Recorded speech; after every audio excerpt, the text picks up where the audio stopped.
Olá, nação, eu acredito na minha geração. Eu sou o Fábio Santos e nós estamos começando nessa quinta-feira mais um Eu Acredito Podcast, uma programação toda especial, com entrevistas edificantes, com testemunhos e experiências marcantes que vão levar edificação para a sua fé, independentemente do lugar onde você estiver, em casa, no carro, no trabalho. Mas pela fé nós nos conectamos em Deus e através das redes sociais nós nos conectamos e ficamos ligadinhos em tudo que está ocorrendo aqui em nosso estúdio. E hoje nós temos convidados especiais para compartilhar conosco as suas experiências de vida, e eu tenho por certo que Deus fará coisas extraordinárias. A sua fé será acrescentada e você pode crer que enquanto estiver com a nossa programação, você viverá milagres extraordinários. E nessa entrevista comigo hoje está aqui um grande amigo que é o reverendo pastor Rafael Santos. Seja bem-vindo, meu amigo. Obrigado. Obrigado, Fábio. Prazer estar aqui no Eu Acredito Podcast mais uma vez, tendo a honra de contar na noite desse dia com o nosso querido convidado que você vai apresentar agora, Fábio. Então, nós estamos aqui com uma referência nesta geração, um amigo, um irmão. Eu sou suspeito a falar do nosso convidado hoje, porque quando eu cheguei em Curitiba, Paraná, ele só agregou e me fez crescer no ministério e também, principalmente, na exposição bíblica, me levando à simplicidade do Evangelho. Ele é nascido no ano de 1972, especificamente no dia 15 do mês 5, lá em Porto Alegre, no Rio Grande do Sul. É pastor desde 2011, formou em teologia e pregou 5 anos consecutivos no maior congresso de missões do mundo, que é o Gideões Missionários da Última Hora. Ele também foi secretário da UMADEPAR, que é a União de Mocidade das Assembleias de Deus do Estado do Paraná, na gestão do pastor Jean Porto. Em 2009, pregou na Angola, continente africano, por 30 dias em conferências diversas de fé e milagre. Atualmente, ele é pastor da ADCMIR, que é a Assembleia de Deus, Campo de Colombo, Missão Integral, e hoje tem como presidente sênior o pastor Carlos Eduardo Neres Lourenço. Há mais de 25 anos ele viaja pelo Brasil levando a boa palavra de Deus. E é casado com a reverendíssima missionária irmã Thelma Pedroso. Essa aí que acaba de aparecer na câmera com um sorriso bonito. E ele veio acompanhado com ela. Eu estou falando dele, pastor Daniel Pedroso. Seja bem-vindo ao nosso estúdio. Eu já estou aparecendo aí já? Já está aparecendo, já. Um abraço, meu amigo pastor Fábio Santos, Rafael e também o Léo Dal Negro. Maravilha. É um prazer, Fábio, estar aqui contigo no Eu Acredito Podcast. Eu fico muito feliz por esse momento tão único e especial na sua vida, no seu ministério, e eu poder compartilhar nesse momento da alta tecnologia, que a gente pode falar para centenas e milhares de pessoas.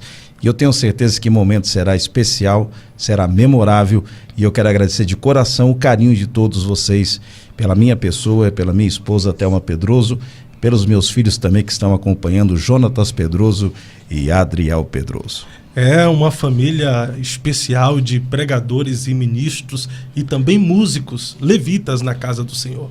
Rafael, pastor Daniel não está sozinho. Ao lado de um grande homem está uma grande mulher, Thelma Pedroso. Seja muito bem-vinda aqui, aonde também vamos ouvir a senhora um pouco, compartilhar aqui. É um prazer muito grande estar aqui com vocês no Eu Acredito Podcast, né?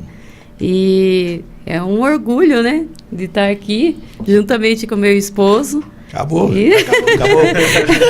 Acabou o podcast. Não tem orgulho maior. Acabou, tá feito. Viralizou. É um prazer enorme. Seja bem-vinda. Obrigada. Depois eu dou 50 para ela. Vai abençoar a serva depois? Deus. Nós estamos felizes em poder recebê-los aqui. Vocês são uma bênção aonde quer que vão, onde quer que estiver. Tenho por certo que muitas vidas já foram abençoadas por Deus através da vida de vocês dois. E nós hoje estamos aqui hoje para sermos abençoados e edificados por Deus através das experiências que vocês têm vivido ao longo de sua trajetória de vida e também ministério. Pastor Daniel Pedroso, Rafael, ele já é filho de crente, filho de pastor, ele é músico. Sim, eu já ouvi ele dando testemunho. E tem como seu pai uma grande referência, pelo que eu já ouvi do senhor, né, pastor? Sim. E o senhor podia contar um pouco dessa relação que o senhor tinha em casa com seu pai, né, dá para ver o senhor falando, né, que ele era como uma referência, né? E é interessante essa referência dentro de casa. Compartilhe um pouco mais disso daí, pastor, para nós. Rafael, obrigado por essa oportunidade para falar sobre esse ambiente da qual eu consegui desenvolver tanto na infância até a fase adulta.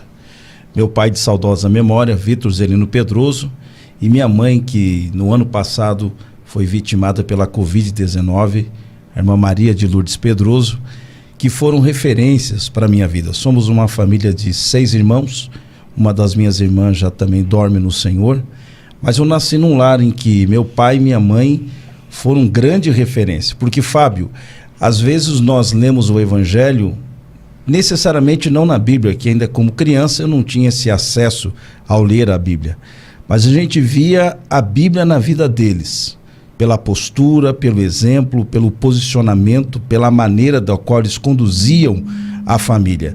Minha mãe é aquela mulher, Fábio, que levava 6 filhos para a igreja, ali pegando a barra da saia, outro ranhento atrás chorando, e ela levava os filhos para a igreja e levava chorando, sentindo a presença de Deus no caminho. Para nós parecia frustração, para nós parecia uma mulher amargurada, mas um dia eu perguntar a ela, por causa daquela emoção que ela tinha na igreja, ela dizia: olha, para sua mãe o culto não começa na igreja.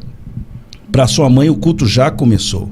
Independente de quem estará pregando, cantando, eu aqui já estou com o meu altar pronto e cultuando a Deus. Vim numa família que meu pai reuniu os filhos ao redor da mesa.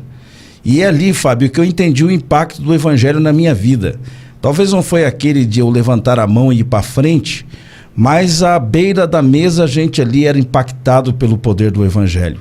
Então a minha vida, eu já na infância comecei a ter os impactos dessa conversão genuína.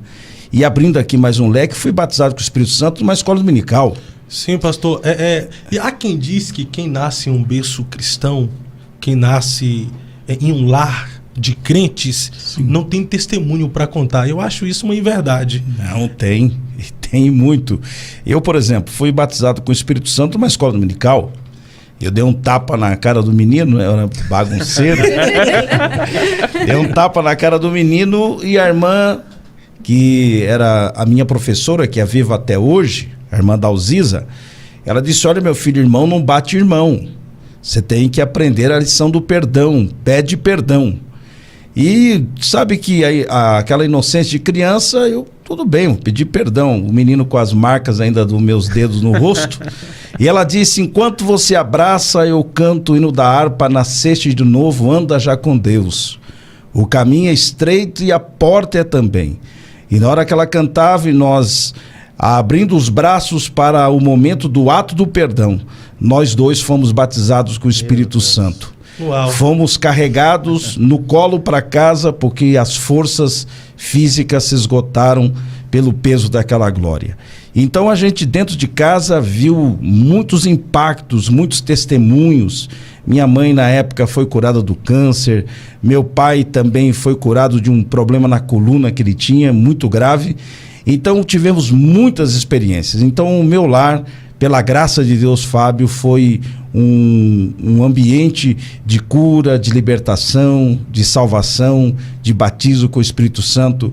Então eu creio que a minha conversão foi dentro da própria casa, vendo o impacto do evangelho na vida dos meus pais. Essa é a grande importância dos pais viverem uma vida de oração e ter devocionais diários dentro do lar juntamente com os seus filhos. Tenho por certo que a vida de oração do pai do Senhor quanto da mãe refletiu na sua vida, despertando uma sede por Deus. Mas pastor, mesmo sendo filho de crente, a gente precisa ter a nossa própria experiência com Deus. O senhor acha que filho de crente, crentinho é? Necessariamente não, né? Porque a salvação, a busca, a santificação, a conexão com Deus, isso é o individual. A gente pode ter essas energias, esse fluido do ambiente onde você vive, pode te ajudar. Mas a decisão tem que ser individual. Você tem que tomar essa decisão de ter esse encontro com Deus, de chegar-se a Deus, porque senão, se fosse só por um passe de mágica, com certeza não precisaria de você se arrepender, de você confessar, de você buscar esse caminho da santificação, da justificação através da salvação em Cristo. Então quer dizer que teve aquele momento que o senhor teve alguma experiência com Cristo que te levou a um compromisso maior? Sim, com certeza. Teve um momento... Como é que foi? Eu, por exemplo, comecei na igreja como músico, né?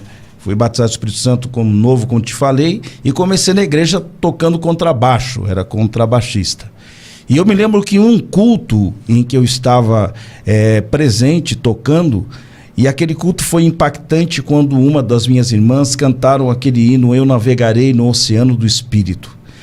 E naquela noite a glória de Deus desceu na pequena congregação que você já pregou, que hoje é o Jardim do Arroio, que antigamente era conhecido como a Vila do Rocio.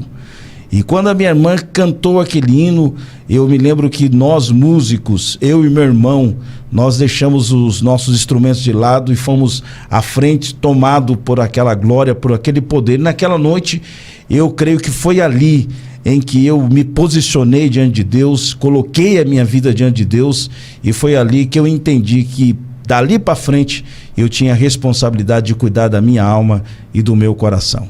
Meu Deus, é muito forte. O senhor acha necessário, para quem nasceu um berço cristão, levantar as mãos e fazer aquela confissão de pecador para entregar a vida para Jesus?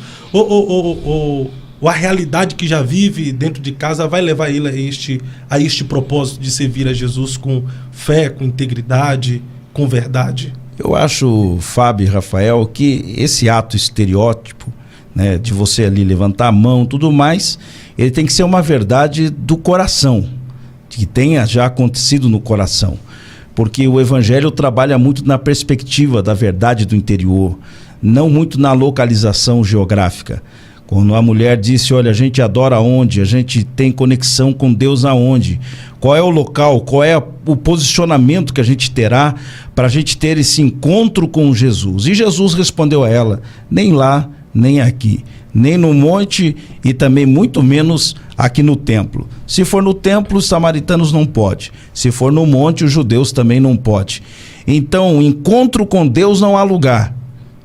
Encontro com Deus é em todo lugar quando ele vem pelo viés do Espírito e da verdade. Então, necessariamente, eu não levantei a mão, mas naquele dia não deu nem tempo de levantar a mão, já caí de joelho diante do altar. Mas isso independe, se for verdadeiro, porque quando a gente prega, você é um grande pregador, Rafael está aqui, um grande pregador, sabe que quando a gente faz o apelo, às vezes a gente diz, olha, 10 aceitaram a Jesus. E às vezes necessariamente não foram 10, até foram mais, porque eu acredito que os grandes milagres acontecem no silêncio. Verdade. E às vezes nas pessoas que você diz, né, não veio para frente, não levantou a mão, não fez aquele ato, necessariamente não quer dizer que não aceitaram. Muita gente te encontrará no caminho dizendo, olha, naquele lugar quieto, sozinho, ali talvez parado num canto da parede, ou até mesmo na rua, foi alcançado pelo Evangelho. Mas se tiver esse ato, também não deixa de ser interessante. Assim entendo. Pastor Daniel, sim. Nesse começo de podcast, nós já podemos ver aqui, e para todos que estão ligadinhos aqui no Eu Acredito Podcast, vão estar muito alimentados por tanta experiência já nesse começo. A gente já viu que o senhor tem muita experiência para poder compartilhar conosco na noite desse dia. Mas também quero perguntar para a irmã Thelma, que também está nos honrando aqui. Irmã Thelma, conta um pouquinho também da senhora, como foi esse encontro com Deus? A senhora também nasceu em um lar cristão? Sim, nasci em um lar cristão. E a senhora pode nos compartilhar como foi a sua experiência assim, que marcou com Deus, a sua experiência com Deus, que marcou assim na infância, na adolescência? Quando que a senhora teve aquele encontro de impacto com Deus? O primeiro impacto foi o batismo com o Espírito Santo, que foi eu tinha mais ou menos uns 6 anos de idade. Então, dali para frente, a gente teve muitos trabalhos na igreja. Como é que foi o batismo com o Espírito Santo da senhora? A senhora deu um tapa na cara? Tá mais calma, né? Acho que eu fui mais crente. Foi num congresso mesmo, aí não foi na escola dominical, não. Não, foi no congresso. Foi. E foi um momento assim que inesquecível, né? Porque na época até quem estava pregando na época era um tio meu que era sempre convidado na região para trabalhos grandes. E eu fui para frente para receber o batismo.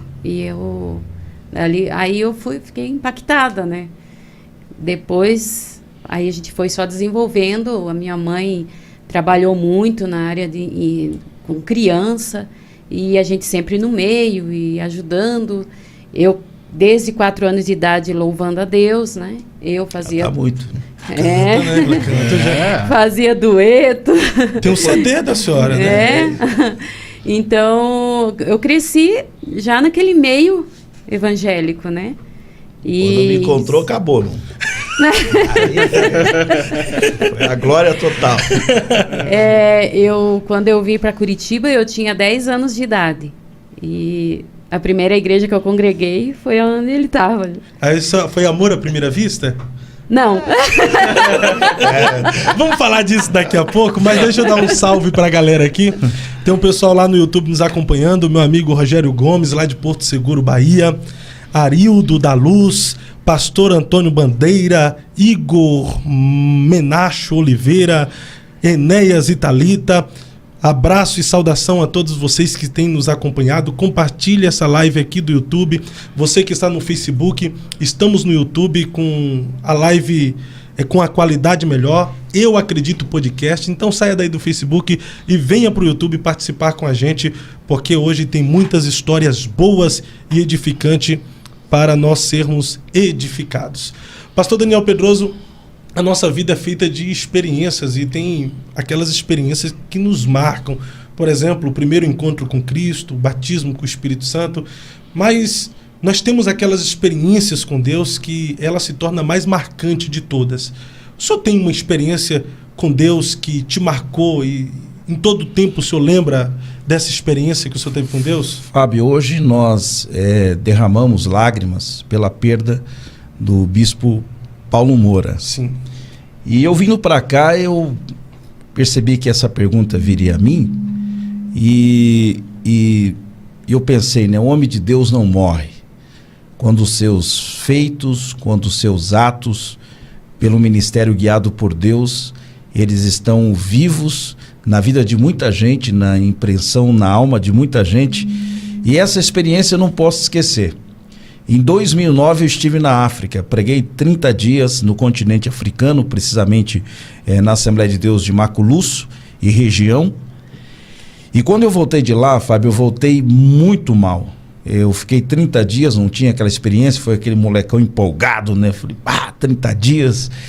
Chegou uma altura que eu comecei a ter muito problema na garganta, porque a ineficiência de som, tinha lugares que não tinha som e tudo mais, e você sabe que a dinâmica de culto africano é uma dinâmica bastante intensiva, e aí não tem como a gente pregar como prega aqui, né? Mais tranquilo e tal. Quando eu cheguei aqui no Brasil, Fábio, cheguei com a minha garganta comprometida. Fui no médico normal, o médico disse, olha, apesar da sua garganta estar infeccionada, mas acho que é um problema um pouco mais grave. Você precisa ir num especializado para ver de fato o que está acontecendo. Aí fui lá, paguei uma consulta. Quando cheguei lá, o camarada abriu a minha garganta e eu só vi ele dizendo assim, não sei não, hein? Quando acabou a consulta, ele disse, meu filho, você vai ter que operar a sua garganta. Você está com nódulo maligno e a sua garganta está comprometida. E eu fiquei completamente abalado, estava no auge da itinerância, pregando quase todos os dias. Eu falei, doutor, o problema não é operar, é após-operatório. Ele disse, olha, após-operatório não lhe garanto que a sua voz voltará com a mesma textura e você ficará aí pelo menos quase uns 3 meses sem esse ritmo que você vem vindo. Eu falei, mas doutor, eu não posso, meu ministério, a minha família depende do meu ministério. Ele falou, ou a sua voz, ou não vai poder fazer nada, vai dar elas por elas. Pois bem, em 2010 eu vou para os Gideões Missionários da Última Hora, não era o pregador, mas eu desci lá. E nesse dia, quem estava fazendo oferta, não era nem pregando, estava fazendo oferta, era o saudoso bispo Paulo Moura. E ele estava fazendo a oferta e disse, olha, contribui com os projetos missionários e tudo mais, e tudo mais. E ele disse, você que contribuir, eu vou fazer uma oração específica. Eu tinha um valor no bolso, fui lá na salva, entreguei, e quando estou voltando para o púlpito, ele disse, você rapaz, você que deixou uma oferta aí, sim você. Aí o pastor disse, o pastor Daniel Pedroso, ele é um dos pregadores aqui dos Gideões, esse ano não está pregando não. Ele disse, então eu quero fazer uma oração especial. O que você mais precisa hoje? E eu, naquela altura, Fábio, talvez você compartilhou aquela época comigo, eu pregava uma noite e acabava a voz. Todas as manhãs missionárias eu tive que cancelar porque não tinha voz. Eu tinha que ficar o dia inteiro quieto para a noite ter um pouco de voz. Acabava o culto, não ia ao jantar com o pessoal, não falava. Eu falei, olha, bispo, o que eu mais preciso é da minha voz. Ele levou o dedo exatamente onde estava o caroço, porque nem água mais eu estava aguentando tomar de tanta dor. E quando ele levou o dedo no caroço, ele disse, olha, eu não sei onde você pisou e onde você esteve, mas o Espírito Santo me disse que uma seta maligna foi jogada contra a sua voz, porque a sua voz, através do Evangelho, tem ganhado muita gente. E muita gente tem sido transformada através do teu ministério, e o instrumento essencial é a tua voz. E o diabo disse que acabando com a tua voz, acabaria de encerrar teu ministério e pessoas nunca mais te ouviriam. Mas Jesus está te curando agora. E depois daquela oração me deu sede. E eu só estou aqui no Eu Acredito Podcast por essa experiência especial que eu tive em 2010, por esse homem de Deus que hoje tomba, mas já está com certeza explodido na luz da glória de Deus. E não morrerá, porque hoje carrego em mim a marca. Eu sei que talvez a família dele há de ouvir. Eu gostaria que você já pregou na igreja dele, tem acesso à família, chegasse esse corte desse testemunho.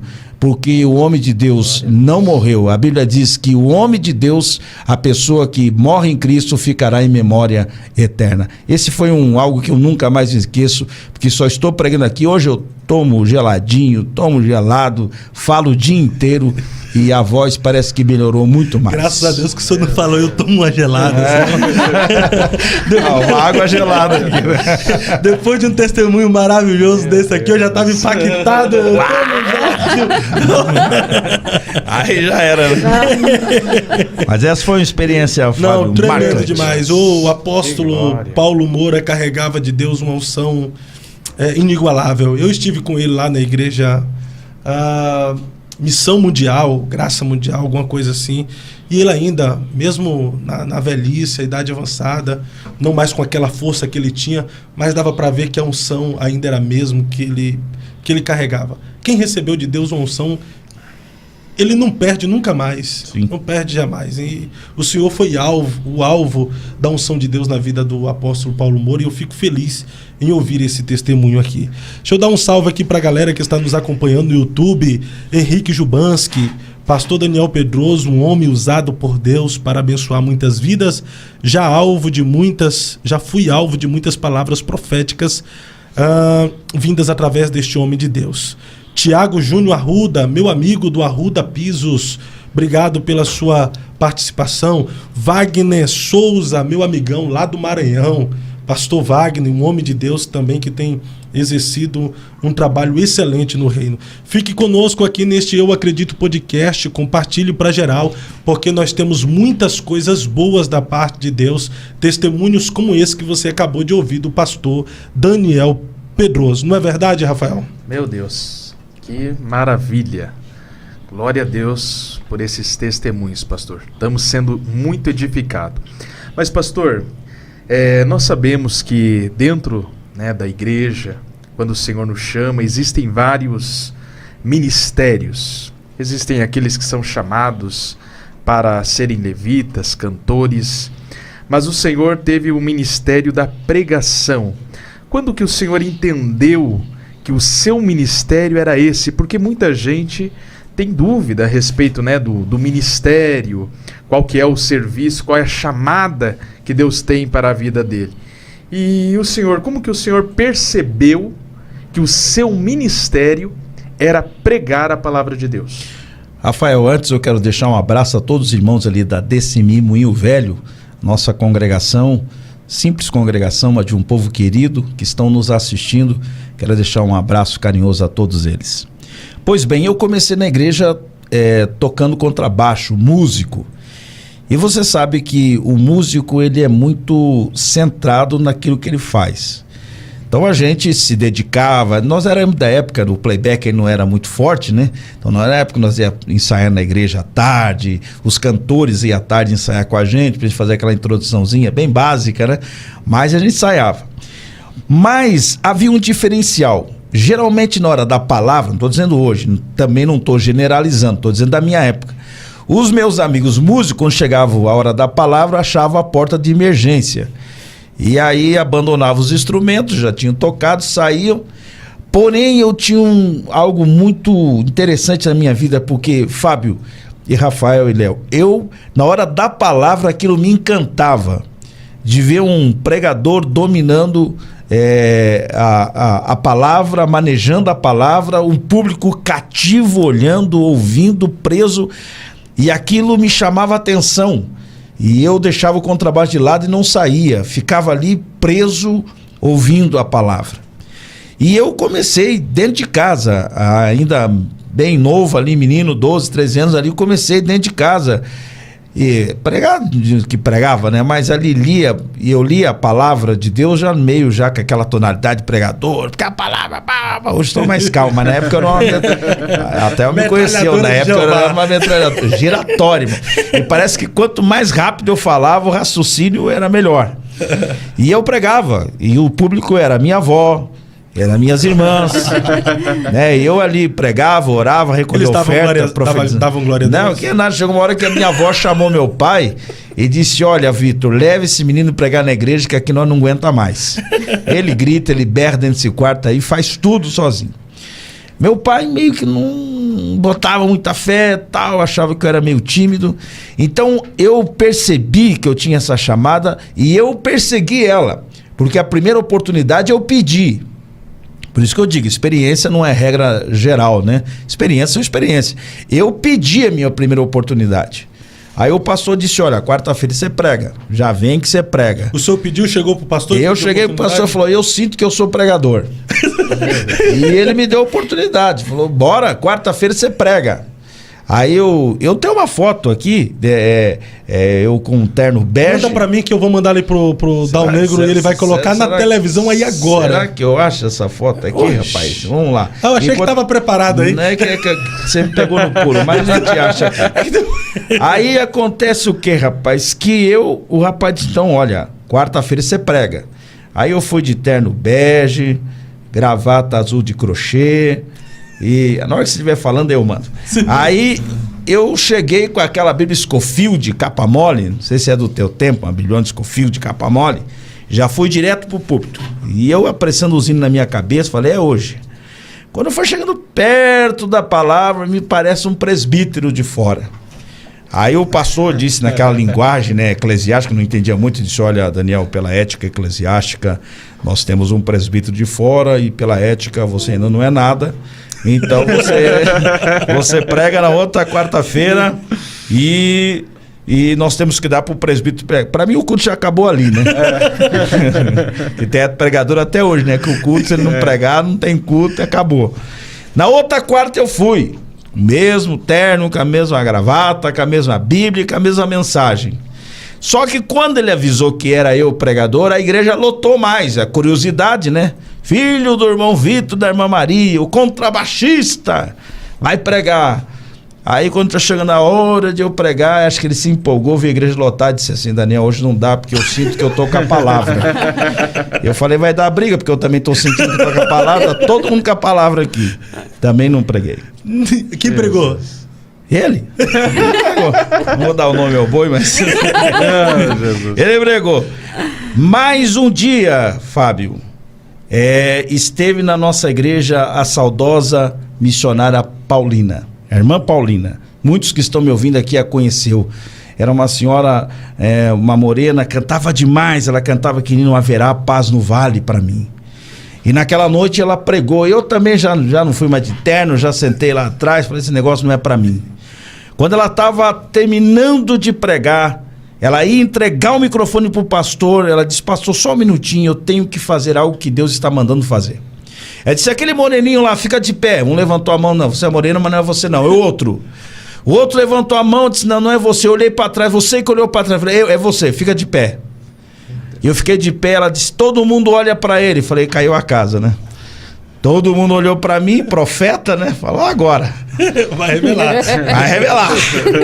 Aí ela falou: olha, assim diz o Senhor. Desde o ventre da sua mãe eu lhe chamei para ser um profeta da minha palavra.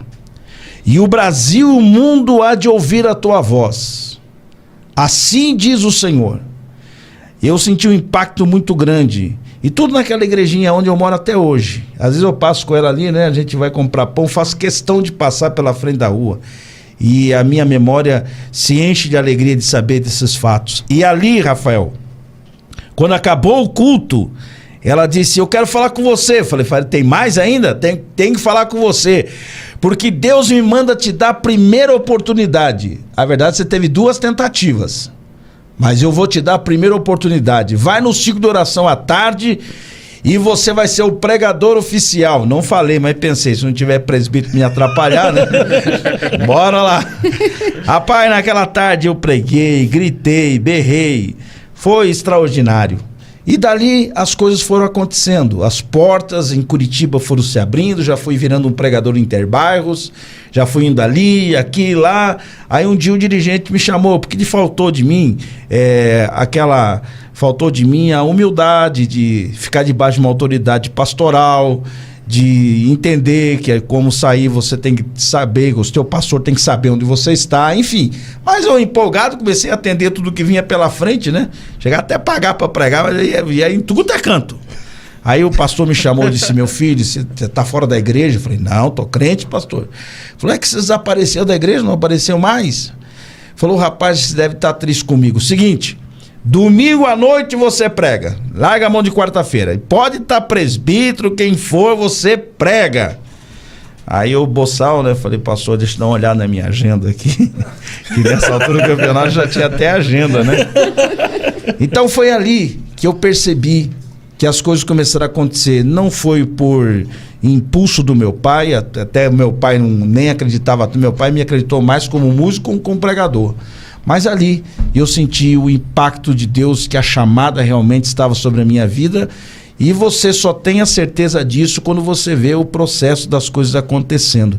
Quando menos imaginei, muitas coisas na minha vida começaram a acontecer. E hoje, aí na casa aos 49 anos de idade, ainda continuo trilhando nesse caminho da pregação do Evangelho. Pastor, mas esse início aí foi muito extraordinário. Mas Sim. Quem olha assim fala que ele já começou por cima. Sim. Mas o ministério não é fácil, principalmente da pregação. Há rejeição, há desprezo, Sim. há o anonimato. Porque quando a gente está no anonimato, a gente tem aquela sede de ter grandes oportunidades. Como é que foi esse início da pregação para o senhor? O anonimato, o senhor já foi rejeitado? Rapaz, me lembro de um fato aqui que eu fui muitos anos atrás, né, na Vila Galha, me lembro que fosse hoje, né? Porque todo um processo, né? Eu comecei indo de ônibus, né? E esse dia eu fui com a passagem da ida, na perspectiva de que me daria a passagem da volta. E fui num culto simples, acabou o culto, os irmãos saíram todo alegre, e eu fiquei, parece que tem um ponto de ônibus bem na frente da igreja, eu fiquei ali esperando, domingo à noite, rapaz. Aí um frio, rapaz, aí chegava, não sei o que aconteceu, que o tesoureiro foi embora, esqueceu. E eu falei, agora como é que eu vou embora? E eu fiquei ali na frente, aí parava aqueles irmãos com aqueles carrão assim, com aquele ar quente, né? E eu na minha mente, a bênção tá aqui. Pastor, Deus falou comigo, meu Deus, que palavra. Ó, Deus abençoe, passou logo, o ônibus chega, viu? Fiquei ali uma hora. Rapaz, eu, molecão, rapaz, tive que passar debaixo da roleta. Nos 2 ônibus tive que pedir ajuda. Não tinha passagem da volta. Meu Deus. E assim foi. Alguém agendou comigo uma vez em Piraquara, fui parar na frente da penitenciária de Piraquara. Me enganaram, não tinha nada. Misericórdia. Não tinha nada, irmão. O cara me ligou e eu aguardava a ligação no orelhão. Tinha um orelhão perto de casa, não tinha telefone em casa. Aguardava no orelhão e o cara falou, vai ter um trabalho forte, tal. Peguei o ônibus, parei, ele me deu todas as dicas, eu parei na frente da penitenciária. Acho que era para pegar pros presos, né? Mas era à noite, não deu certo. Mas assim, todas essas fases passam. Então, o anonimato é complicado. Agora, na nossa época, Fábio, nós tínhamos grandes referências. E as referências que nós tínhamos eram referências de homens que pautavam pela sede de ganhar almas, pela sede de levar o genuíno evangelho. Eu tive a alegria, agora mesmo te mostrei uma foto, de participar da escola bíblica com o pastor Antônio Gilberto, com grandes homens desse país que pregam a palavra de Deus. Então, na nossa época, a sede, o desejo, a gana era essa, da gente ganhar almas. Hoje, os nossos filhos sofrem um pouco pela ânsia da lei do impressionismo, pela ânsia da ostentação, pela ânsia de entender que ministério é um glamour, né? Então, na nossa época era uma época que a gente tinha... nós fomos pastoreados nada mais nada menos pelo saudoso pastor José Pimentel de Carvalho. E eu me lembro que eu fui pedir um conselho para ele. Eu disse, pastor, eu estou começando a pregar aí. Ele disse, meu filho, eu gostaria que você carpisse a nossa roça. Agora, se você quer capinar a roça dos outros, faça direitinho.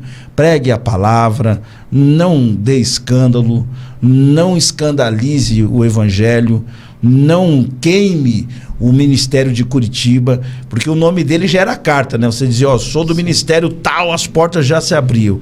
Então, o ministério é assim, hoje o cuidado tem que ser maior, porque os nossos jovens estão numa fase, nós estamos aqui, eu estou falando numa pancada só para milhares de pessoas, sim. Né? Na nossa época não tínhamos isso. Então, hoje a ânsia talvez de galgar um posto no ministério tem que ter o cuidado para não se tornar profissional. E o ministério não pode ser movido pelo bolso, tem que ser movido pela alma, pelo coração e pela genuína chamada. Pela paixão, né, pastor? Exatamente. Perfeito, é isso mesmo, né, Rafael? Hoje nós estamos em uma geração em que as pessoas visam mais aquilo que ela pode obter de benefício do evangelho ou da sua chamada, mas não ama e não quer viver a paixão da chamada e da vocação. Como o senhor disse aí, antigamente... a nossa visão, eu tenho essa visão até hoje, de atender por amor, pela chamada, pela vocação, pela sede de Deus, pelo interesse de saber que eu estou sendo privilegiado de receber uma palavra dos céus para ser dispensada a um povo. Sim. Hoje, essa lei do impressionismo, o glamour, a ostentação de muitos pregadores que estão na mídia, acaba, se a gente não tomar cuidado, deturpando a nossa mente a respeito do nosso objetivo do evangelho e da nossa chamada, que não é glamour, não é ostentação, não é dinheiro, não é fama. O desejo da nossa alma tem que ser apenas em ser um mensageiro portador de uma mensagem vinda do divino, vinda dos céus. Vamos dar um salve para os nossos queridos irmãos da Assembleia de Deus de Jardim Arroio, que fica na rua Fernando de Noronha, isso, né, pastor? Isso aí, ó, daí. Se eu não me engano, acho que é o pastor Alexandre Chilizinski que está lá, meu amigo, nosso amigo também do Fábio, que está pastoreando essa linda e maravilhosa igreja. Todas essas experiências ali, né, pastor? Nessa congregação abençoada. Mas saindo do Jardim Arroio, na Fernando de Noronha, para o mundo, pastor Daniel Pedroso, Fábio Santos, foi um pastor que pregou nos Gideões Missionários muitas vezes, né? Mais de 5 vezes, pastor? 5 vezes o senhor pregou ali no maior congresso de missões do mundo.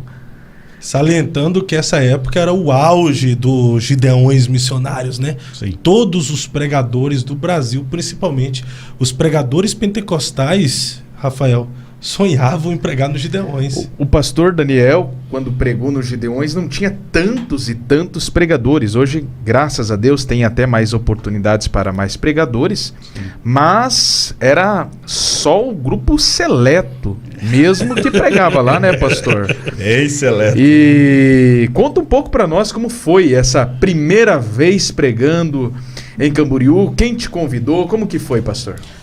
Eu tive agora, domingo, pregando na conferência missionária em Balneário Camboriú e tive a alegria de reencontrar o pastor Reuel Bernardino, que então na época era o vice-presidente dos Gideões Missionários da Última Hora. Como é que foi minha caminhada ali? E, pela graça de Deus, o ministério se faz com parcerias, o ministério se faz com amizades.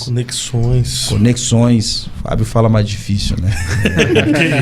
Na interioridade da alma. Essa eu aprendi contigo. Então o ministério faz com essas pontes, faz com essas conexões. Então eu, a princípio, eu comecei a pregar em Santa Catarina, em algumas igrejas ali, tal, ao redor, mas sempre o sonho... Olha, até uma show aqui a foto, tem como mandar para mim, eu mando pro Fábio aqui.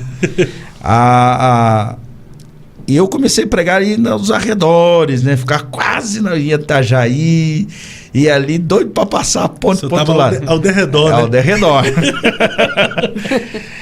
E eu tive uma primeira oportunidade para pregar num culto da terceira idade. Eu digo que se passagem, quem me concedeu essa oportunidade na época foi o pastor Jean Porto, que me indicou, o pastor Reuel, para que eu pregasse nesse culto da terceira idade. Mas tudo tá valendo. Quando você dizia que ia pregar em Camboriú, né, Fábio? Ali já nem que você pregasse num culto de velório, irmão. Já tava valendo, a pessoa já ficava extremamente empolgada, né? E eu preguei nesse culto da terceira idade. Aí você perguntará para mim, daí arrebentou, pastor, tal. Rapaz, naquela noite aconteceu 2 coisas. Primeira delas, o pastor Reuel não foi. Aconteceu um problema na família da esposa, ele não pôde estar no culto. O pastor Cisino também não estava a priori. Quando chegou a hora de pregar, eu fiquei naquela tensão. O que eu vou falar? O que eu vou pregar? Porque, humanamente dizendo, te dá aquela ânsia de você falar, não, vou pregar a melhor mensagem aqui e isso vai me resultar. Mas não. Eu fiz uma leitura do público, falei, eu estou pregando para um público da terceira idade. É um público maduro, é um público que ouve, que medita, é um público que faz uma análise daquilo que você está falando. E eu falei, eu vou pregar uma mensagem simples, centrada, e não vou aqui surtar, não vou perder o equilíbrio emocional. Pois bem, na metade da mensagem chega o pastor Cisino e ele não senta no púlpito, ele senta no meio do povão. Aí me apavorou mais ainda. Ele sentou lá, enfim, pergunta-se, pastor, caiu fogo? Não. Houve um estradalhaço? Não houve nada. Não houve nada.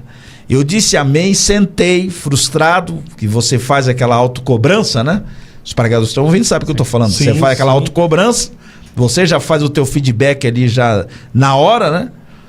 E sentei. Aí quando o pastor Cisino subiu, o pastor Cisino pegou o microfone, falou, como é que é o nome do menino mesmo? Falou, Daniel Pedroso. Rapaz, até que enfim vem alguém aqui pregar para os irmãos da terceira idade. Porque isso aqui não é Gideões não, meu irmão. Isso aqui é o culto da terceira idade. Os irmãos querem ouvir a palavra. Parabéns, gostei. Uau, olha aí. Aí eu peguei e subi a serra, mas subi frustrado. Falei, mas não é isso, filho. Eu queria ele ouvir falar que eu ia pregar nos Gideões. Não falou nada, não. Rapaz, vamos tomar muito tempo? Eu me lembro que no caminho, subi, conversando com quem estava comigo, e aí só era aquele assunto, será que saí bem? Aí você fica fazendo aquela enquete, né? Será que e quando você não sai bem, aí que você faz essa enquete, até a criancinha se pergunta, foi bom, né? Não tem essa, né? Agora você vai até nas criancinhas, foi bom, né? Claro que ninguém vai dizer que foi ruim, né? A mulher não conta muito, né? Toda vez vai bem, né? Ela já tá cansada, já sabe. Quando você fala o texto, de novo aqui na mensagem. Aí, rapaz, você sai naquelas perguntas, né? Foi bom, foi bem, foi bom, foi bem, claro. Só se você pegar uma pessoa muito sincera, né? Verdade. Pra dizer, olha, você não foi nada bem. Mas, pra te agradar, fala. Resumindo, quando deu ali uns 2, 3 dias, o pastor Reuel me liga, disse, rapaz, o que você fez aqui? Falei, depende, pastor. Falei, rapaz, porque os irmãos da terceira idade estão me ligando, dizendo que você pegou uma mensagem, que eles gostaram, e papapá, mas eu não posso falar não, porque eu não te ouvi, eu tenho que te ouvir. Você pode vir num congresso aqui, é um interiorzinho que tem lá em Camboriú, Morro dos Macacos, tem um interiorzinho em Camboriú lá. Fui pregar lá, daí lá eu surtei, né? Era um congresso de jovens, eu surtei de toda forma, tudo bem. Mas como é que foi a minha primeira entrada lá? Foi em 2006, quando a lista já saía ali pelo mês de novembro, né? Antigamente no mês de novembro já saía a lista. E era bem seleto, eram os nomes que vocês já conheciam, né? Os nomes famosos, né? Pastor Gesiel, enfim, Gilvan Rodrigues, todos esses nomes já conhecidíssimos, né?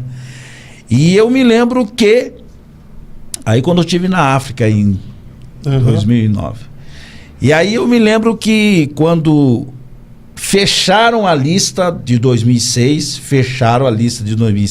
Só um parênteses, pastor, o senhor é mais bonito hoje, hein? Se você vê o pequeno, pá, você se assusta. Vai aparecer ali. Tá, fecharam a lista. Fecharam a lista. Quer dizer, se fecharam a lista, eu não tava. E antigamente, você recebia já com antecedência as ligações. Aí fecharam a lista, só que foram recontar os nomes. E na recontagem dos nomes, faltou um nome. E agora só abrindo um detalhe aqui, quando eu preguei lá nesse Morro dos Macacos, o pastor Reuel disse assim, meu filho, Deus um dia vai me usar para te abençoar. Não sei quando e não sei a hora, mas vai me usar para te abençoar. E nesse dia que fechou a lista, recontaram, o pastor Cine falou, faltou um nome, eu não quero repetir. Tinha uma época nos regiões que eles até repetiu, né, Fábio? Eu me lembro que o pastor Benhur chegou a pregar até 2 vezes no mesmo congresso. Eles tinham, eles tinham muita cautela, muita seletividade nas escolhas. Só que o pastor Cine disse assim, eu não quero repetir meu nome aqui, não tem nenhum nome aí? Aí o Reuel disse que naquela hora o Espírito Santo fez lembrar o meu nome e disse assim, pai, tem o pregador Daniel Pedroso. Ele falou, o pregador dos veinhos. Ele ficou com aquele negócio na cabeça dele. Eu gostei daquele menino. Pode trazer ele sim. Pode pôr ele na lista. Eu estava no shopping de Curitiba, andando, e eu me lembro que no meu visor de celular, quando aparecia Reuel, se arrepiava. Apareceu o nome dele no meu visor, Meu Deus. Eu atendi e disse, você está de pé ou está sentado? Eu falei, já estou sentando.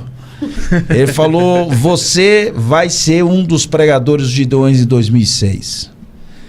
Faltou o nome na lista, eu falei o teu nome e o pai aprovou, você é o pregador. Até eu me lembro que eu liguei para ela e eu demorei, Fábio, para acreditar.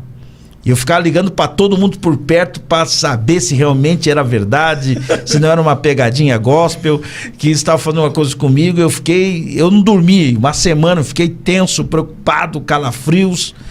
E graças a Deus ali começou a minha caminhada em 2006. Falo de coração aberto, Deus me colocou lá. Ninguém pode dizer, negociou. Nem o diabo pode dizer isso.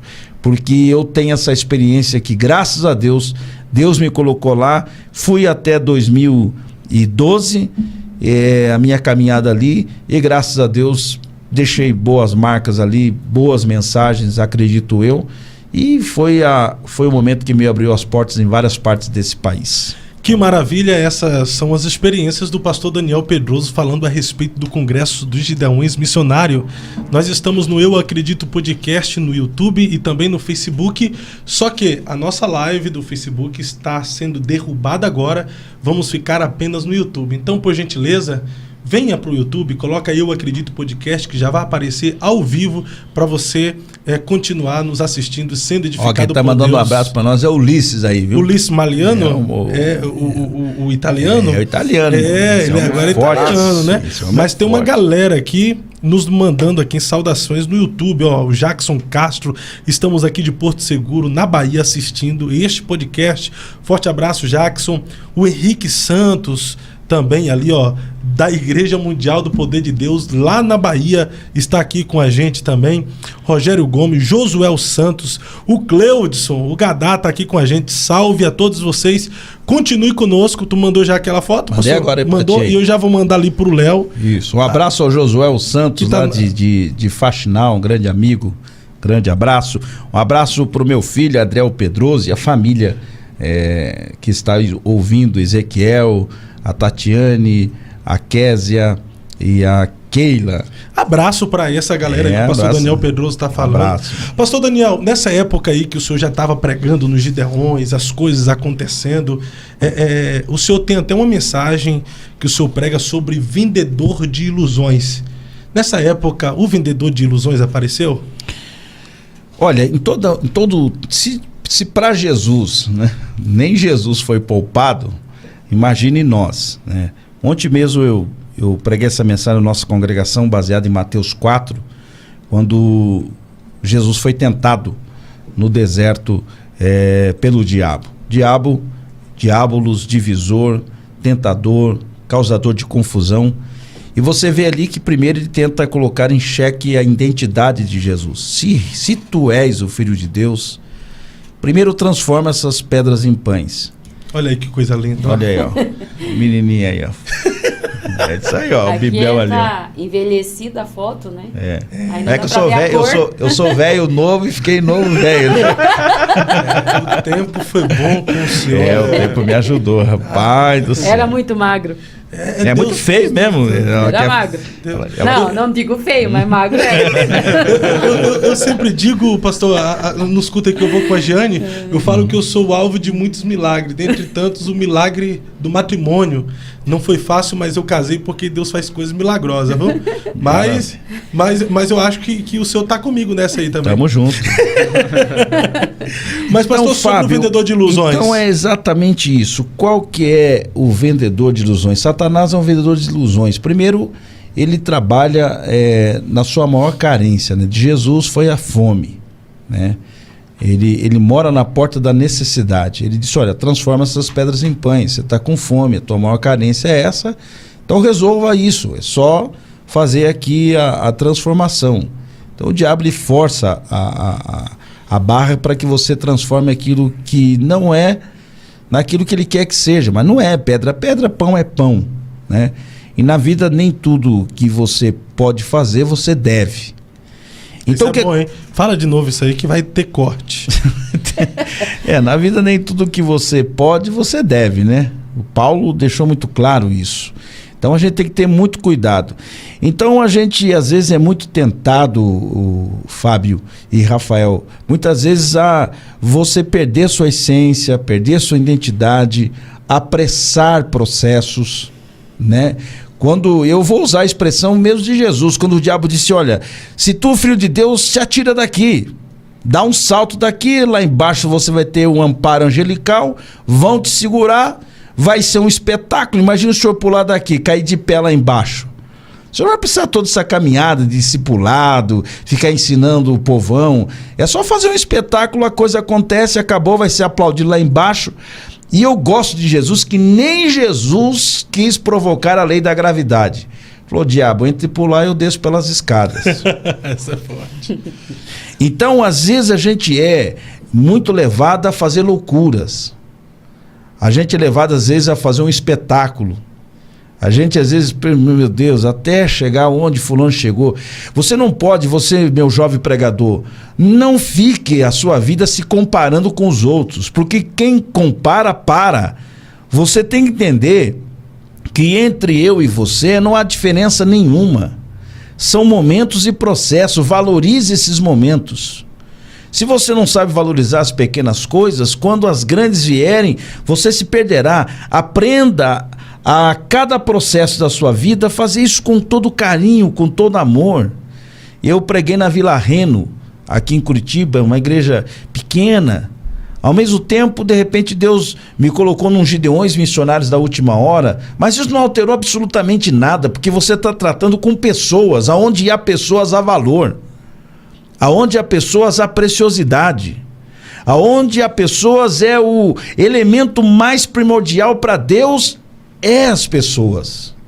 Então, às vezes, a gente é tentado a dar um saltão, a fazer uma loucura, um espetáculo, uma histeria, uma pirotecnia, para tentar falar, meu Deus, vou contar aqui um testemunho mentiroso, é mentiroso, mas vai arrebatar gente, vai trazer pessoal, vai viralizar, tal.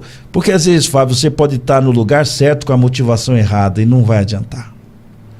Então, às vezes, a gente é tentado a pular do pináculo, a gente é tentado pela glória e pelo poder gospel. Satanás diz, só dá uma dobradinha aqui, eu te dou todo esse poder, todo esse esplendor, toda essa glória, todo esse domínio, todo esse poder de comando. Imagina essa galera na tua mão, imagine você sendo cara aplaudido, mas não vale a pena.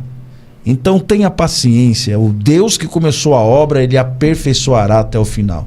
Então, meu irmão, no processo ministério, a gente é coagido de todas as formas por tentar pegar essas ilusões que o sistema e o próprio diabo oferece a todos nós. Ô pastor, e como vencer essas tentações e essas propostas para você ser o que não é, para que você seja apenas um showman, ou em vez de ser um mensageiro, portador de uma mensagem? Primeiro você tem que entender que você não é maior que a mensagem. O problema de muitos pregadores é que eles acham que eles são maiores que a mensagem. Então eles acham que a presença deles, o estereótipo deles, a performance deles, a maquiagem deles, a dicção de voz deles, os caguetes que eles inventam, aí eles dizem, não, eu sou maior que a mensagem. Primeiro, você não é maior que a mensagem. Você é apenas um canal que transmite a palavra, mas a palavra é maior do que você. E precisamente Deus não precisa só de você, não. Então você tem que ter essa consciência. Segundo, é você entender que se você tem uma verdadeira chamada, essa chamada não é para o teu espetáculo, não é para o teu impressionismo. O problema é que os pregadores dessa nova geração ficam muito tentados. Parece que a gente está aí numa corrida, ou parece que a gente está numa disputa, ou parece que nós estamos numa competitividade gospel, que você precisa dizer, não, mas o Fábio pregou, vou usar você como exemplo. Olha o exemplo. Eu tenho mais aí quase chegando a 20 e poucos anos de estrada. Deus te colocou em alguns ambientes, em alguns momentos na sua vida, que eu ao longo de 25 anos de estrada não cheguei. Já preguei em Goiás demais. Deus te deu a honra de colocar num dos maiores congressos de jovens do estado de Goiás. E aí? Nada altera. É o tempo e a vez. Ô pastor, falando de tempo, né? Sim. Existem tempos que nós estamos lá em cima e tempos que estamos lá embaixo. Sim. Falando do congresso dos Gideões, né? O senhor pegou aquele auge onde estava lá em cima. Sim.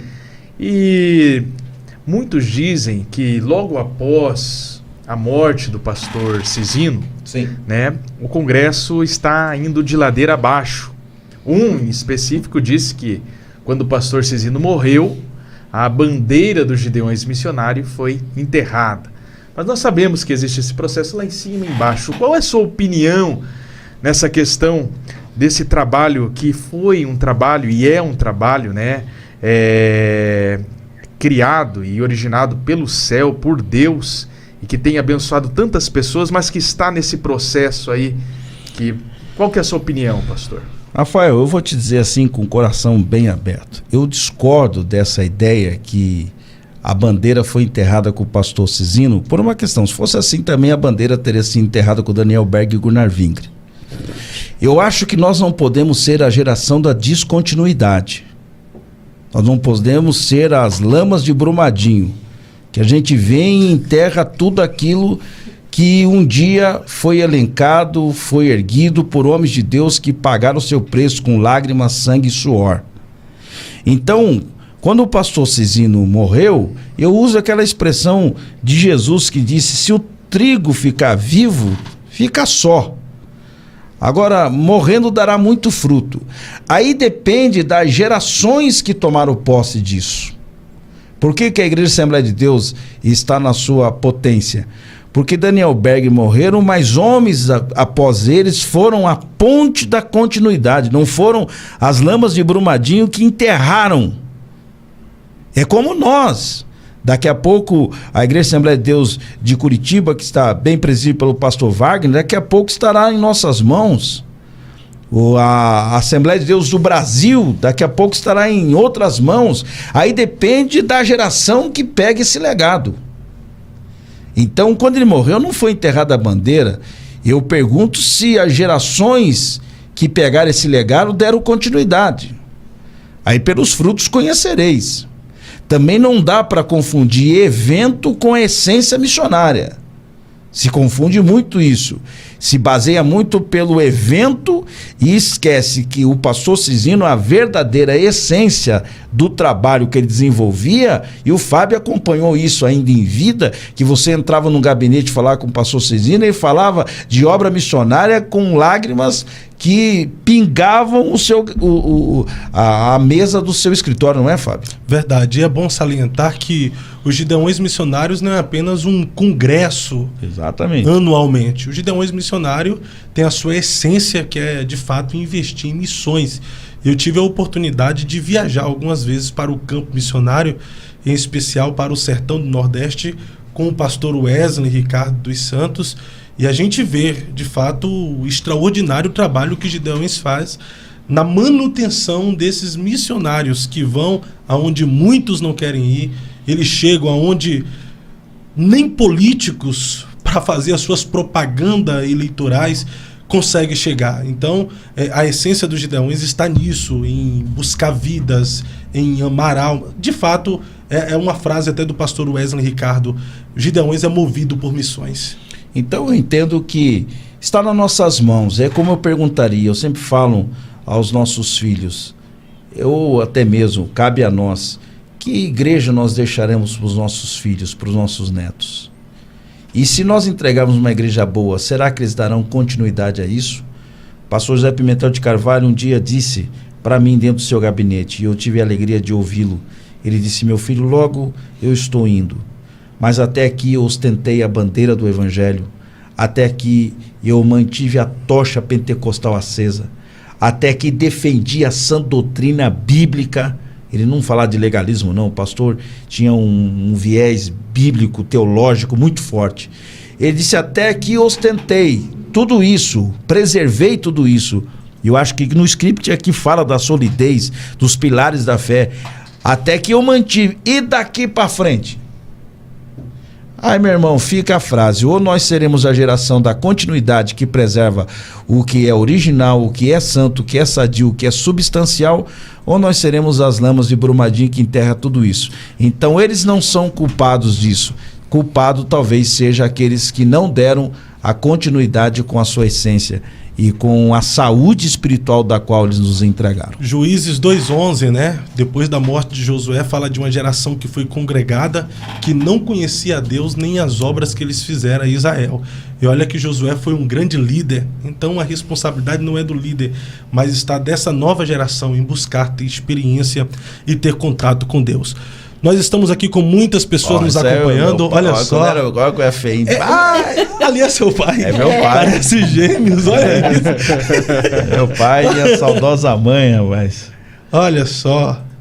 Isso aí é relíquia, hein? É relíquia. Aí a outra irmã aí, a irmã Paulina, essa aí que profetizou. Essa é a irmã Paulina que profetizou. Que já dorme no Senhor. Mas é recente essa foto, né? Eu fui pregar em Londrina, porque ela, nos últimos instantes de vida, ela estava se tratando em Londrina. Aí ela já estava numa cadeira de rodas, e eu fui pregar em Cambé, precisamente, e eu soube que ela estava morando lá. Sim. E eu tive ainda a alegria de bater essa foto com ela, antes do Senhor recolher. Que legal. A serva do Senhor. Deixa eu mandar aqui saudações ao pessoal que está aqui interagindo conosco nas redes sociais. O Rogério está dizendo ali, ó, que experiência maravilhosa. Wagner, é mesmo, grandes experiências. O Jonathan Tamo junto, tio Fábio. Jonathan, forte abraço, Jonathan, beijão no seu coração. A mamãe sentiu falta da tia Jeane, né? A Jeane não quis vir hoje, não. Porque... Já não quis vir, né? Porque eu não sou famoso, eu não venho, né, papai? A Esther Rodrigues, olha, pastor top, que maravilha.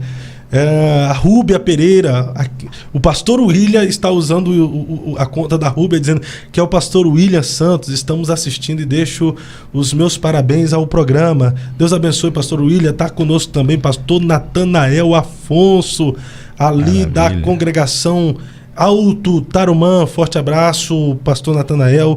Tiago Júnior Arruda, bom ouvir essas experiências. Lembro do pastor Daniel, de quando o Fábio estava começando no Jardim Maringá. Verdade, eu levava lá o pastor Daniel. Olha quem apareceu aqui, a mulher mais linda do universo, Jeane Miranda Guimarães. Forte, só colocando, né? Isso aqui, ó. Tem misericórdia. Mas vamos continuar aqui no Eu Acredito Podcast. Nós estávamos falando agora de experiências. O senhor citou aí o pastor José Pimentel de Carvalho, que deixou um legado tão extraordinário. Dentre tantos legados do pastor Pimentel, nós podemos citar aqui o legado de uma vida de oração. Sim. E é bom a gente separar a vida de oração de momentos de oração. Existem pessoas que não têm momentos de oração, mas vivem uma vida de oração.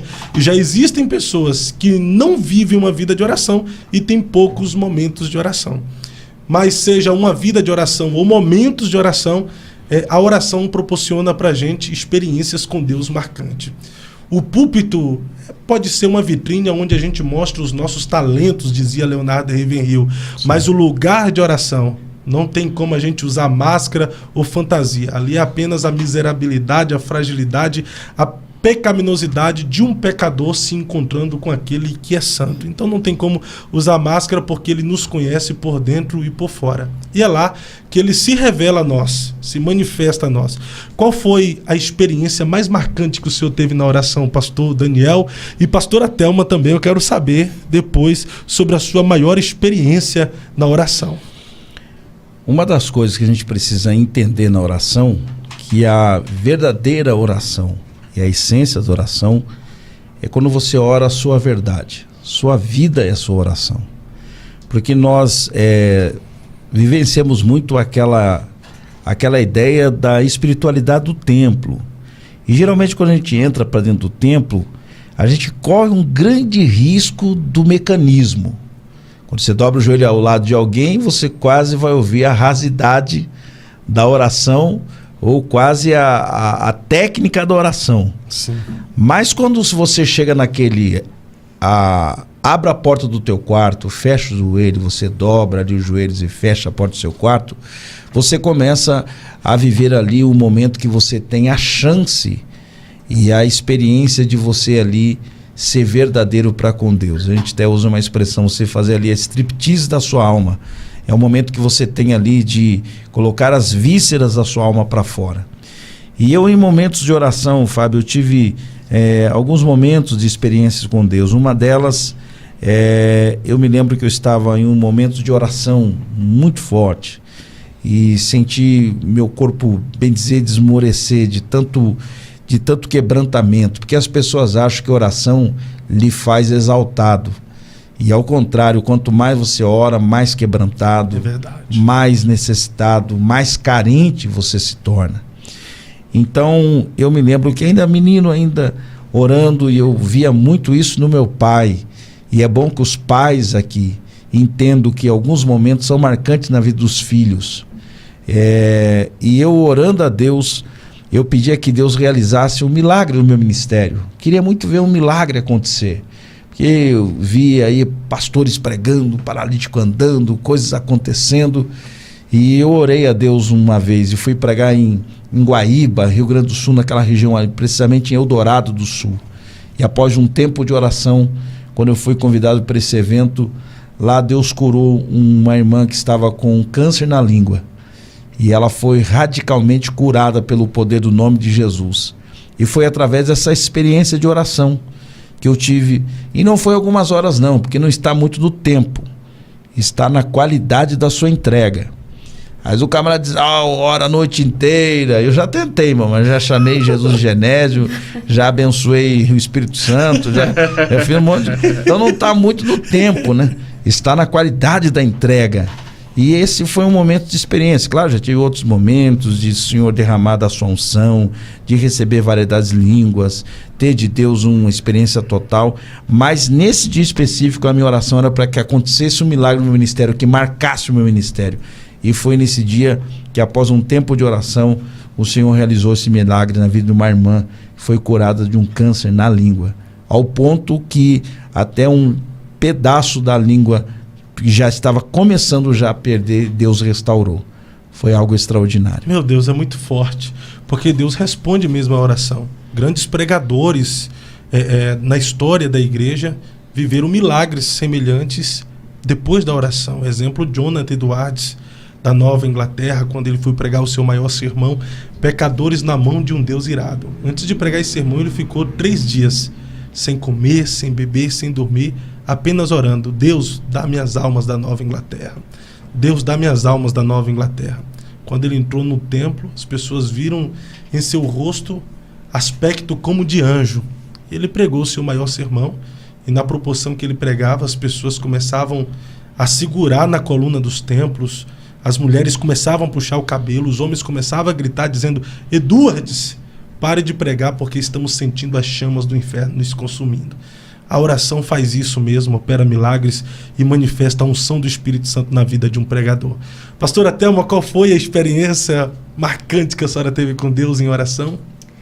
Bom, eu tive uma experiência que eu nunca mais esqueci. Primeiramente, a gente já vem de milagres desde quando nascemos, né? Minha vida foi um milagre. Mas o segundo milagre marcante foi quando eu estava gestante. Quando iniciou minha gestação, que eu estava esperando o Jonathan. E eu estava a perigo de perder. E foi uma experiência tremenda. A gente estava até pastoreando a igreja da Barreirinha na época. Faz muitos anos, né? E eu fiz um propósito com Deus. E foi, como disse, foi pouco tempo, mas foi com muita fé.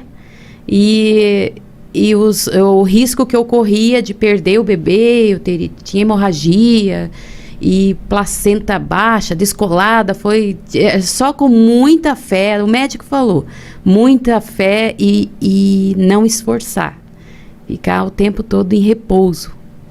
Só que daí, assim, a gente se desespera, como é que eu vou fazer agora? E era o primeiro neném, não tinha experiência.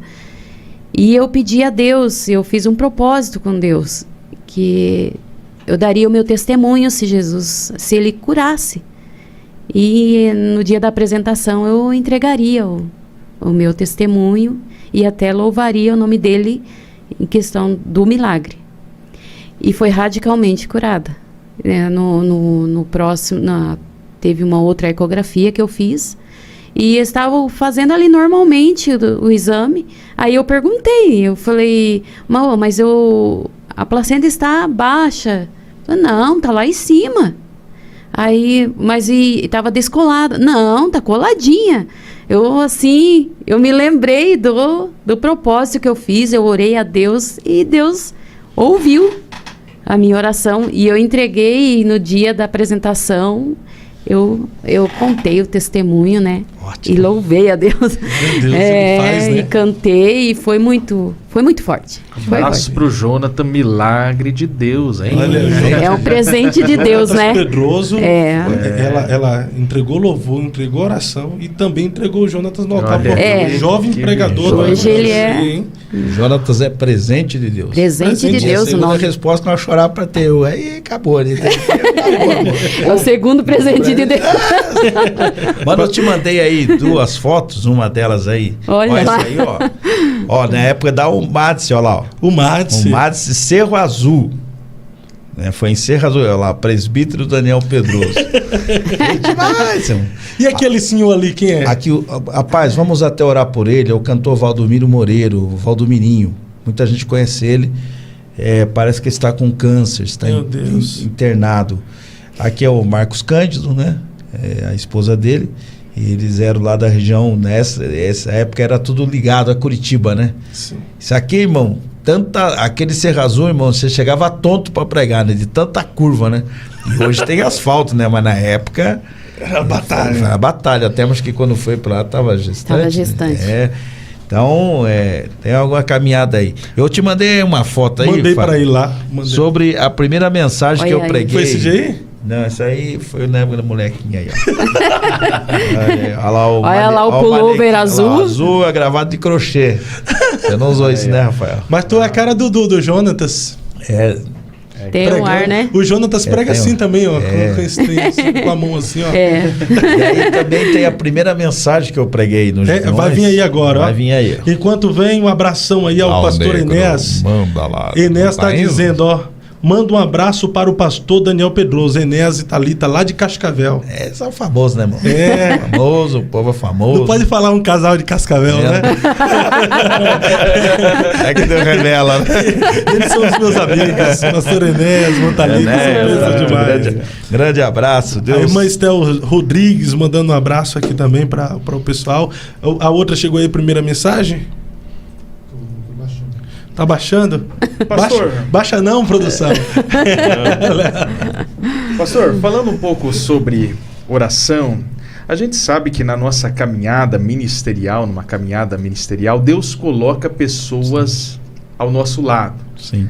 Nós não podemos caminhar sozinho, né? Deus sempre coloca companheiros para estar junto conosco. Sim. E é sempre bom, né, ter companheiros de oração. Eu falo isso, pastor, porque ouvindo o pastor Jean Porto em algumas mensagens, ele cita um testemunho e ficou muito marcado, e ele cita o Senhor participando desse testemunho dele, de um dia de noite orar na sede em Curitiba. Sim. E disse que vocês falaram, nós vamos passar a noite aqui na sede porque nós estamos indignados, nós precisamos de algo da parte de Deus.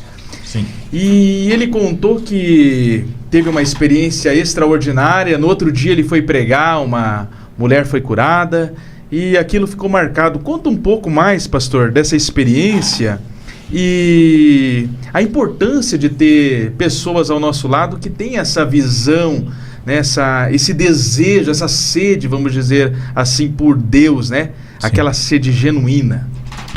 Rafael, eu quero aqui citar, fora o pastor Jean Porto, mas citar mais um nome. É uma pessoa que também muito me ajudou na época, em oração e abrindo algumas portas, foi o nosso amigo pastor Gesiel Matos. Pastor Gesiel Matos, vai vir aqui, viu? Gesiel Matos foi uma pessoa que muito me ajudou na época.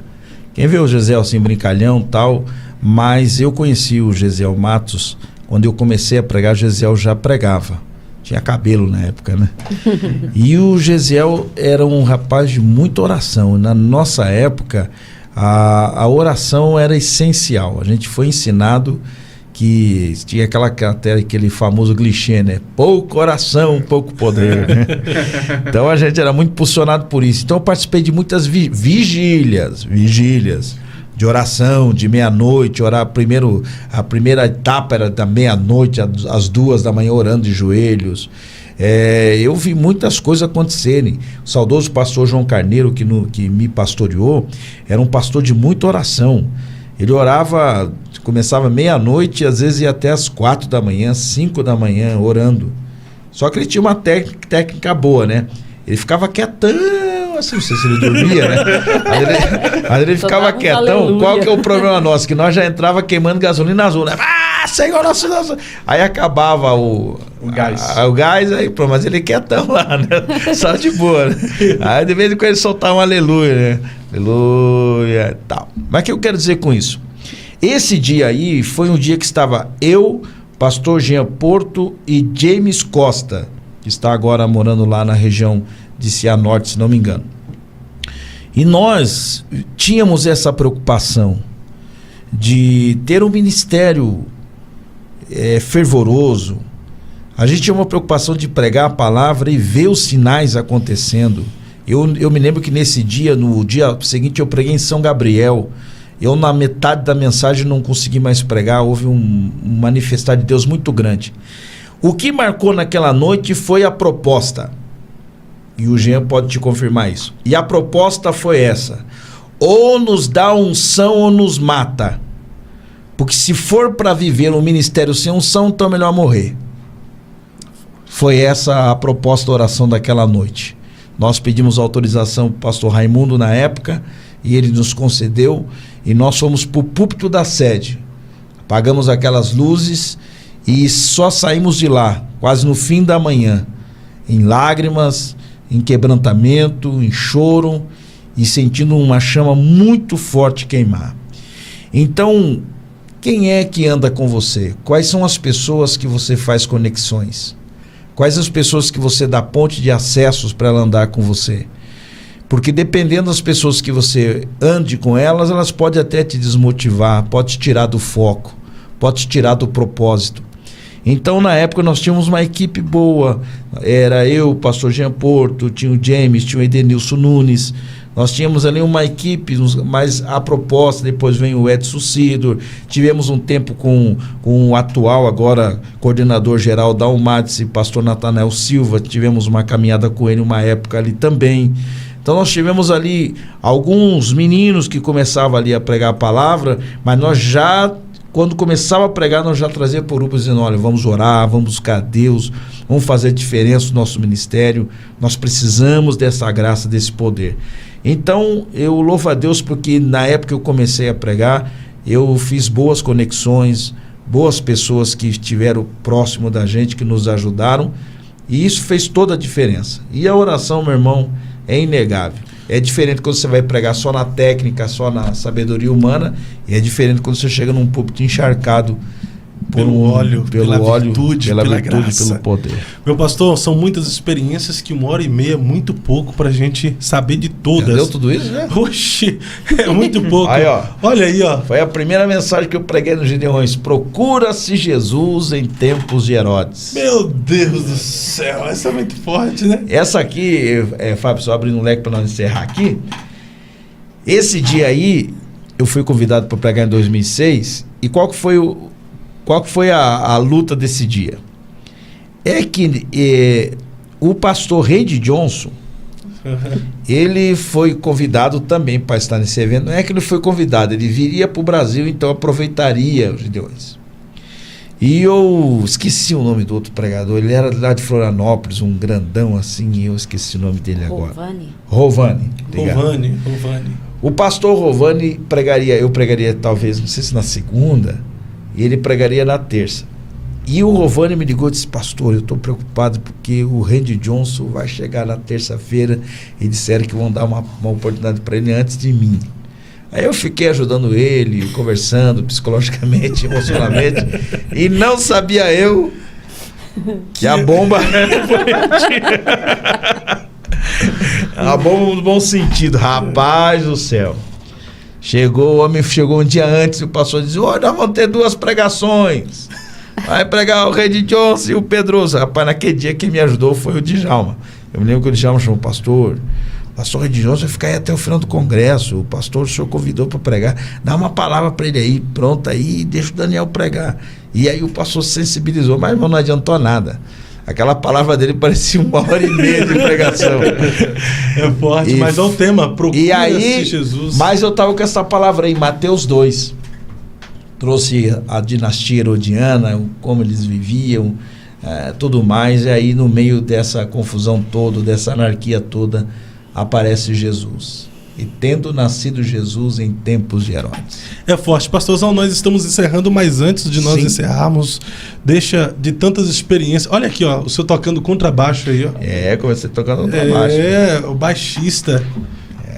Olha só. E toca até hoje. Toca até hoje. A congregação lá, na igreja baixo, toca. Tu falou: um dia eu domino esse baixo, né? Um dia eu domino. Na época tinha aquele meme nosso, né? Um dia eu domino esse violão. Pastorzão, sobre o que o senhor já viu e viveu no ministério, as experiências que o senhor já teve com Deus no passado, sobre a igreja no passado, se fosse para o senhor fazer um clamor específico para Deus fazer de novo, que o senhor já viu, já viveu, já sentiu no passado, pelo que o senhor clamaria? A frase não é minha, mas é precisa. Eu acho que o maior desafio da igreja é voltar a ser igreja. O maior desafio nosso é nós voltarmos às nossas origens. É nós aproveitarmos toda essa tecnologia que nós temos, aproveitar toda essa evolução que nós temos, mas as armas da igreja, elas são espirituais. Elas são poderosas em Deus. E o meu maior clamor é que eu voltasse a ser aquele menino. Eu não diria dos outros, eu diria de mim. Renova meus dias como dantes. E eu sempre tenho orado a Deus para que eu volte a ser aquele garoto ali, que subia num púlpito despretensioso de qualquer tipo de fama, de nome, de viralização, de que se ia me aplaudir ou não. E eu tenho orado a Deus para voltar a ser aquele garoto ali que chorava o dia inteiro em cima da Bíblia. Às vezes não tinha os aparatos que nós temos hoje de livros e de Googles e tudo mais, mas era um menino que chorava o dia inteiro em cima da Bíblia, pedindo uma mensagem, pedindo uma palavra. Eu tenho orado a Deus para voltar a ser aquele menino ali que não tinha nenhum interesse de nada, de pensar, meu Deus, o que eu vou ganhar, deixar de ganhar? Será que vão falar o meu nome, vão deixar de falar? Então eu acho que a gente tem que voltar ao jardim da inocência. Porque os artistas que tem hoje não começaram artistas. Eles começaram meninos, com lágrimas nos olhos, chorando.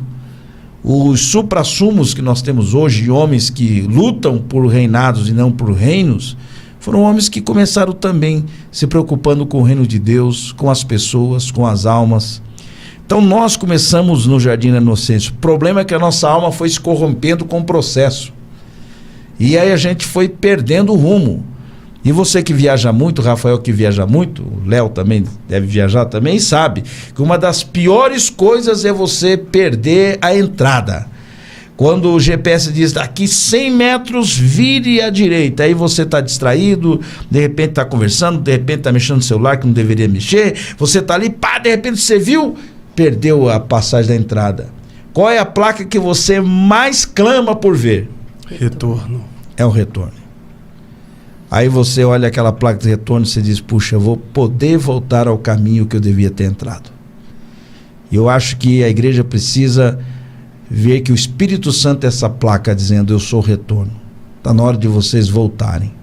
Está na hora de vocês voltarem ao caminho que vocês se perderam. Vocês erraram a curva. Vocês perderam a entrada. Está na hora de voltar. E eu termino, Fábio. Eu fiz uma escrita aqui bem simples. Eu gostaria de deixar para os meus amigos, irmãos pregadores, aos nossos jovens pregadores, nossos meninos carinhosamente dizendo pregadores. E eu diria a eles, seja um menino com robustez de um homem e não corte etapas e ciclos do caminho. Porque se você cortar etapas e ciclos do caminho, você pode ser imaturo. E para você não ser imaturo, pregue a palavra, pois ela convence mais do que o seu impressionismo barato. Não deixe embabacar-se, porque toda essa ilusão tua de fama, de nome, de poder, isso passa. A vida vai esmagando todas as suas ilusões e logo vem outros após você. Logo vem outros. Então tenha raízes para que o vento do caminho, para que você não seja levado pela incredulidade de tudo aquilo que um dia você pregou, porque se você não se cuidar, você pode virar ateu e incrédulo até daquilo que um dia você acreditou. Então faça o seu melhor, mas sem perder a sua honestidade, sem perder a sua essência. E quando precisares de reciclagem, assente para aprender, e se precisar, diminua sempre. Porque se você não for pelo caminho da humilhação e querer ser um diabo, um soberbo no caminho, saiba que o soberbo será esmagado pela própria existência. Que Deus abençoe. Encerramos aqui mais um Eu Acredito podcast depois dessa reflexão tão extraordinária. Obrigado, Rafael, pela companhia tão agradável e por me ajudar nessa entrevista. Obrigado, Fábio. Obrigado, pastor. Foi muito edificante. Obrigado, irmã Thelma. Nós vamos sair daqui renovados e acredito que todos que ouviram e estão conosco também sairão renovados as suas forças e a sua fé. Obrigado, pastor Daniel. Obrigado, Thelma. Obrigado, Fusão TV, Obrigado. liberar esse espaço. Obrigado. Você que quer fazer o seu podcast, quer colocar em prática os seus projetos, procure aí no Instagram, Fusão TV ou Estúdio Fusão. Entre em contato com a produção aqui, que eles têm o melhor preço para você também colocar o seu projeto em prática. Não fique só apenas no papel ou na mente. Tome a decisão e corra e faça acontecer os seus sonhos. Deus seja louvado. Fábio, muito obrigado de coração. Rafael, muito obrigado. Léo, muito obrigado. E continue orando por mim e pela minha família para que Deus venha nos abençoar. Amém. Deus abençoe. Fui escolhido para mudar essa nação. Eu acredito na minha geração.